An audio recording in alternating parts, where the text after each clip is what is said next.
been a lot of questions about offense, and I will say this over and over again. If your offense isn't there, your defense will always keep you in ball games. So in the first half, I was not concerned at all. We certainly wanted those shots to fall, but when we watched we were getting those shots, we were getting them close to the paint, our plays were working, the shots were going in and out, but our defense held, and that's what keeps you in a game. In the second half, we shot 44%, and I'll take that. I'll take that with the way we were shooting on the free throw line. We were very attacking, and all that equates into a really good win for us. So if your offense isn't there, just lock down, draw a line in the sand, and say you're going to get done defensively. And that's what our team did. And tonight I was really happy with, again, Angel's great play. She was steady. She was confident. She pushed the ball. We want to be a team that's up-tempo. But at the same time, if you look up and down, who was scoring, everyone was contributing. When Joss Mellon gives us a few points, and Paige gives us points, and Nellie has the kind of night that she has, and Serena gives us 8 points, we're going to do well. Everyone knows to look for Angel and Jess, and we need to look for other people, and because we did that, we got the victory, and it's an important game. There's so many teams in the Big East that are bunched together, and the next 7 games, there's going to be separation. So we took the first positive step to separate ourselves out. South Florida got a lot of second chance rebounds on offense.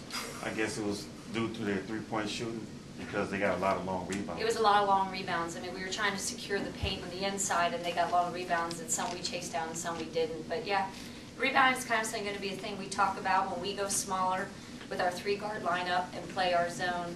We compromise ourselves a little bit, but on the other side of that, we can push the ball and we can dribble penetrate. So it's give and take. When I felt like the offense wasn't there, I went with more of a defensive lineup with Janelle Harris, and she gave us some great rebounds and lockdown on defense.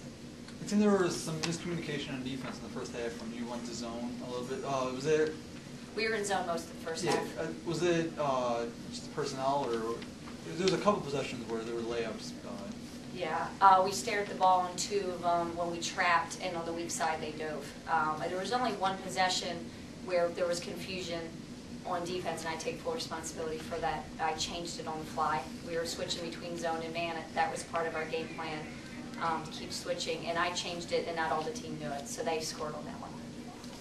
Coach, what effect do you think South Florida had on your guys' poor shooting performance in the first half? You really stuck with the poor shooting performance. We just didn't knock the shots down. We can go back and watch film, and they were right there. They were in and out. Jess, they're in and out. I think we got every shot we wanted to. We just didn't make them. I think it had less to do with South Florida and more to do with us thinking too much instead of just knocking a shot down. And that's all due respect to South Florida, because I think they're a good team, very athletic team, but I thought we got great position and we just didn't finish. Second half, we finished and played a much better game. You talked about the last 7 games, right, that you have remaining? Yeah, we have 6 now. 6 now? Yes, there's a pretty good chance that you can move yourself up there in somewhere from the middle of the pack all the way to a better situation for the seeding in the Big East tournament. Is that something you're looking forward to doing? Yeah, it's a big picture thing, and then you just talk about Providence then next. We lay out the big picture for our players. We do everything by season, so we're in the 4th season. We keep everything small. It's more tangible. We look at statistics. And now we're in our last season, and yeah, I mean, they understand what's on the line, but we've understood that since October, what's on the line, postseason, NCAA tournament. And like I said, there's a whole bunch of us right there, and all across Big East has the same goal. Everybody wants to separate themselves out and get in the top, and our conference is so good, we beat each other up. There's lots of teams that beat each other, and so, you know what? We're on the road for a while, we're home, we need the crowd behind us. Saturday's there's no more important game than the very next one you're playing. So we'll get over this one quick and start focusing on a Providence team that's going to come in here trying to do the same thing that we're on, separate ourselves out, and we need to fight that much harder for a victory. Hey, Coach. In the first half, Courtney Wilder came off the bench, hit her first 3 of the game, and then she went 0 for 4 the next 3-point, next 4 she took down there. What were your thoughts on her shot selection in the first half? To me, it kind of seemed like whenever she got the ball, she looked to take her shot. Do you want that from her? Yeah, I love Courtney Wilder.